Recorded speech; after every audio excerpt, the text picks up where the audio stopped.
ডুমডুমাৰ পদ্মনাথ গোহাঁই বৰুৱা চৰকাৰী মহাবিদ্যালয়ত প্ৰতিদিন টাইমৰ মুখ্য সম্পাদক নিতুমণি শইকীয়া মহাবিদ্যালয়ৰ ছাত্ৰ একতা সভাই আয়োজন কৰা নৱাগত আদৰণি সভাত মুখ্য অতিথি হিচাপে উপস্থিত থাকি ছাত্ৰ ছাত্ৰীক উদ্দেশ্যি খাৰুৱা ভাষণ প্ৰদান কৰে প্ৰতিদিন টাইমৰ মুখ্য সম্পাদকগৰাকীয়ে।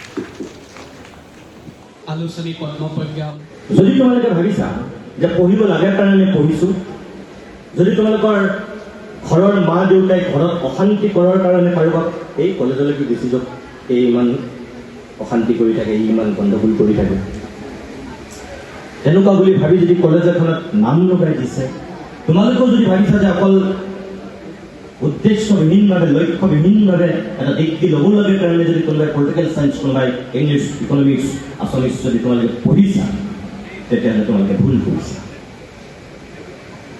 তোমালোকৰ সকলোৰে এটা লক্ষ্য থাকিবই লাগিব। হায়াৰ ছেকেণ্ডেৰী হওক, ডিগ্ৰী হওক, এটা নিৰ্দিষ্ট লক্ষ্য থাকিব লাগিব যে তুমি কিয় আহিছা, আৰু তাৰ কাৰণে বেলেগ একো নাই।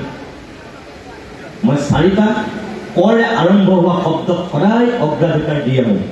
নিজে ছাত্ৰ অৱস্থাটো দিছিলোঁ, আজিও মই সেই শব্দকেইটাক লগত লৈ ফুৰোঁ। জীৱনত যদি তুমি সফল হ'ব বিচাৰিছা, মই ভাবোঁ তোমালোকে এই 4টা শব্দ লগত ডিঙিত মাদুলিৰ দৰে ওলমাই লোৱা, মালা গীতি পিন্ধি লোৱা।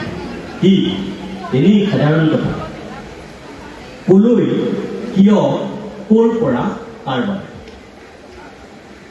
তুমি কলৈ আহিছা, তুমি কিয় আহিছা, তুমি ক'ৰ পৰা আহিছা, তুমি কাৰ বাবে আহিছা। প্ৰতিটো মুহূৰ্তত তুমি মনত ৰাখাচোন, তাৰপিছত তুমি চোৱা তোমাৰ জীৱনটোত খেলিমেলি হ'ব নেকি? একো খেলিমেলি নহয়।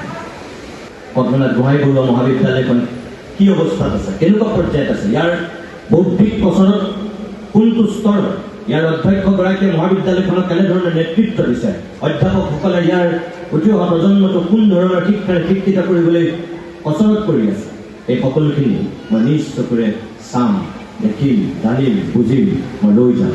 এইটো এটা মোৰ অভিজ্ঞতা।